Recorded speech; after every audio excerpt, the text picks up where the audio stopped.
الحمد للہ الذی ابدع الافلاک والارضین والصلاة والسلام علی من کان نبیا وآدم بین الماء والطین وعلی آلہ واصحابہ وآل بیتہ اجمعین۔ اللہ تبارک و تعالیٰ قرآن مجید میں ارشاد فرماتا ہے قل لا اسألکم علیہ اجرا الا المودۃ فی القربیٰ کہ اے محبوب تم فرماؤ کہ میں اس پر کچھ نہیں مانگتا مگر قرابت کی محبت، یعنی رشتہ داروں کی محبت۔ حدیث پاک میں حضور صلی اللہ علیہ وسلم نے ارشاد فرمایا جس کا مفہوم ہے کہ میں تم میں دو چیزیں چھوڑ کر جا رہا ہوں، ایک قرآن پاک اور دوسری میرے اہل بیت، اور میں تمہیں میری اہل بیت کے بارے میں اللہ عز و جل کو یاد دلاتا ہوں۔ اور یہ حضور نے 3 دفعہ ارشاد فرمایا۔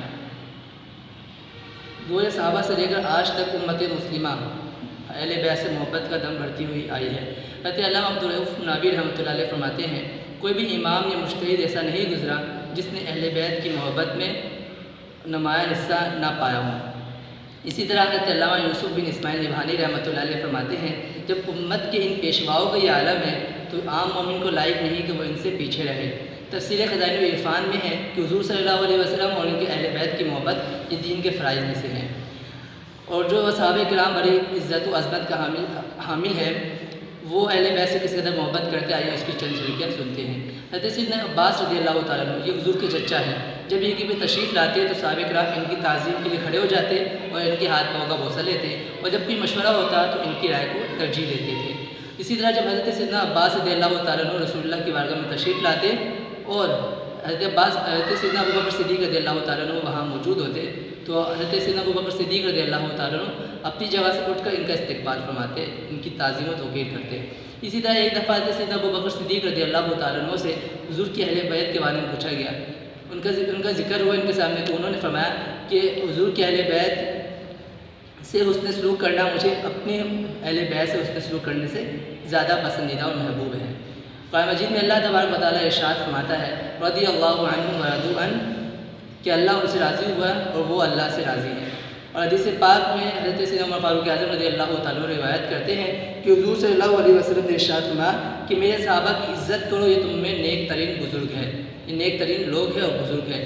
اس لیے حدیث پاک میں رسول اللہ صلی اللہ علیہ وسلم نے ارشاد فرمایا کہ میرے صحابہ ستاروں کی مانند ہیں، تم ان میں سے کسی کی بھی اقتداء کرو گے تو تم ہدایت پا جاؤ گے۔ ایک حدیث پاک میں ہے کہ میرے صحابہ کو برا بھلا نہ کہو، کیونکہ اگر تم میں سے کوئی ایک اونٹ پہاڑ کے برابر بھی سونا خیرات کرے تو وہ میرے صحابی کے ایک مد یا اس کے آدھے مد کو بھی نہ پہنچ سکے گا۔ ابھی جو ہم نے حدیث طیبہ اور قرآن پاک کی آیات سنی، اس سے ہمیں اہل بیت اور صحابہ کی عزت کا معلوم ہوتا ہے، عظمت کا معلوم ہوتا ہے، اور یہ لوگ آپس میں کس قدر محبت کرتے تھے اس کا بھی معلوم ہوتا ہے۔ لہٰذا جو اگر کوئی شخص اہل بیت کو برا بھلا کہتا ہے، صحابہ کو برا بھلا کہتا ہے، تو ایسے شخص سے ہم دور رہیں، ان سے تعلق جو ہے وہ اس کو ختم کر دیں۔ حدیث پاک میں رسول اللہ نے ارشاد فرمایا کہ میرے صحابہ ستارے ہیں اور جو میری اہل بیت ہے کشتی کی طرح ہے، یہ حدیث پاک کا مفہوم ہے۔ اور اگر دیکھا جائے تو اعلیٰ حضرت رحمۃ اللہ علیہ اس کو اپنے اشعار میں بیان کرتے ہیں کہ اہل سنت کا ہے بیڑا پار، اصحاب حضور نجم ہے اور ناؤ ہے عطرت رسول اللہ کی، یعنی کہ جو دنیا ہے یہ دنیا جو ہے سمندر کی طرح ہے، اور سمندر میں جب بندہ سفر کرتا ہے تو 2 چیزوں کا ہونا لازمی ہے، ایک ستارے اور دوسرا کشتی، کہ کشتی اور ستارے کے بنا بندہ سمندر میں سفر نہیں کر سکتا۔ اسی لیے جب بندہ دنیا میں آیا ہے تو اس کو دنیا میں چلنے کے لیے ستارے یعنی صحابہ اور کشتی یعنی اہل بیت دونوں کی ضرورت ہے۔ تو اگر کوئی شخص اہل بیت کو گالیاں دے کے صرف صحابہ کو مانتا ہے یا صحابہ کو گالیاں دے کے اہل بیت کو مانتا ہے تو وہ دنیا میں کسی کام